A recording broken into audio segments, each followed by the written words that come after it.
Mura ko talat-tala nga magsige video sa akong self. Nga kanta-kanta nga silingan.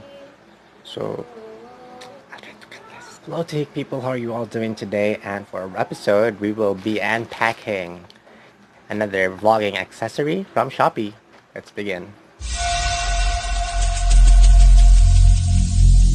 Every single day, I'm gonna make something great. Right, so as many of you already know, most of our items nga atong i-feature diri sa atong episodes are purchased from Shopee, but just a disclaimer, this is not a sponsored video, and wala lang, i-feature lang na to sila kaya sila man atong platform. So anyway, I have my scissors ready. And I got the package here with me para ato na siyang i-open. I'm so excited for this. Ako na siyang gidali og purchase kay I was planning to join the Sinulog parade, but with the recent weather conditions, murag kusog daw ang uwan kay naay low pressure. So we'll see. And I'm cutting through the packaging now. And ang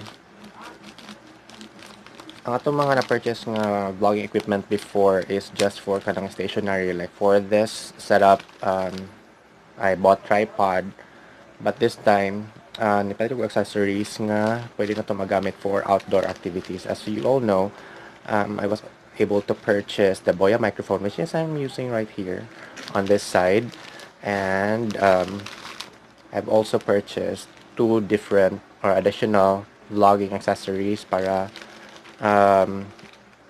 mas efficient and mas comfortable ta mag-vlog outside. And it boosts confidence kay mura ko talat-tala nga magsige video sa akong self without the proper tools because I'm not used to it, but possibly if using the vlogging accessories, then people may realize or mo kung ano sila nga normal na kay vlogger siya. So who knows, wala lang, feel lang ako. So I've already opened the packaging, and this is a bubble mailer. So it's made of like regular lang plastic or mailer, but na siya bubble wrap inside. And I've said duha ka items ang akong order. So for this one, ooh, I like the packaging.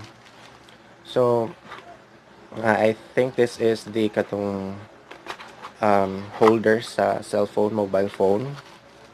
Yes, I'm not mistaken. So diri siya i-clip or i-attach in your mobile phone. So what's the difference between this and this? Kani siya mo na siya libre sa akong tripod before.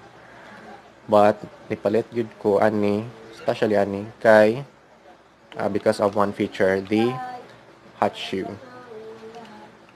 Yeah, kanta-kanta nga silingan. So, I'll try to cut this. Alright, sorry for that. I need to cut it kay saba jud kaayo, but I'll try to be focused dire sa ato ang session today. But if saba gyud siya, then I need to cut the film. But anyway, going back, so the difference aning duha is ang iyang hot shoe. We call this hot shoe kay dirian ako siya i-insert ang katong akong napalit nga microphone. Para kay kung dire man gud dili siya nako ma-attach, whereas kung kani mas slide ra nako ang microphone ana na siya sa ibabaw sa ako ang mobile phone. So this is the main reason nga I need to purchase this kaning clip, a mobile clip for as an accessory sa atong vlogging. The second equipment,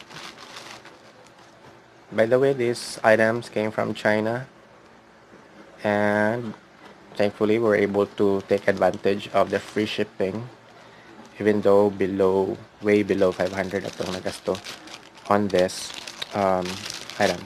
The secondly is this. I also like this item kay for an indication. It looks cool, and again made from China and shipped from China.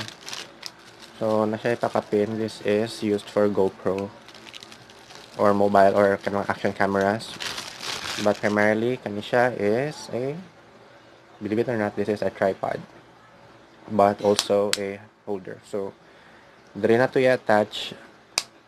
Ako siya kaya nga siya. So like mo siya gun. Battery ni mo i-attach imong phone. So kani siya. Naman siya hole and siya screw. So butang ni siya diri sa ibabaw. You just have to adjust. And then, ano siya imuhang setup. So, I'll try to fix this para secured. And kung mag-vlog ka, hanap equipment. So, right, again, I'm sorry for the interruption kay nahurot akong memory sa akong phone. So, I have to delete files nga ako na mga na-upload yung mga videos para natay space. But going back, this one looks cool when you're vlogging outside, and what's good thing about this one is aside from being kanang handheld siya nga mura siya gun para vlogging and whatnot, this is also a tripod. So ang kani siyang nasa likod nga part is imura siyang open to the sides and tripod na siya. So pwede nimo siya mabutang. So naka-lock siya, imo siyang i-click dire para mabalik. So when you are on a table, pwede siya ipatong and then maka-focus na ka. And again, i-press nimo siya para ma-release. This one is very cool. So ibalik. So mara siya gun or pistol. So mo siya. So I'll show you kung i-attach ang microphone on top of this in a bit. Okay, so going back, I have my microphone with me, and as I mentioned earlier, na siya mechanism para dire i-attach. If you can see that square, mo na siya atong i-slide dire nga portion. So with this, ito siyang i-slide, and then na siya i-lock. So kung mag-vlog ka, na ibang setup. So it looks professional and it looks really cool. So I think that's it for our episode for today, because I need to prepare a lot of things, and hope you have a great day. Bye bye.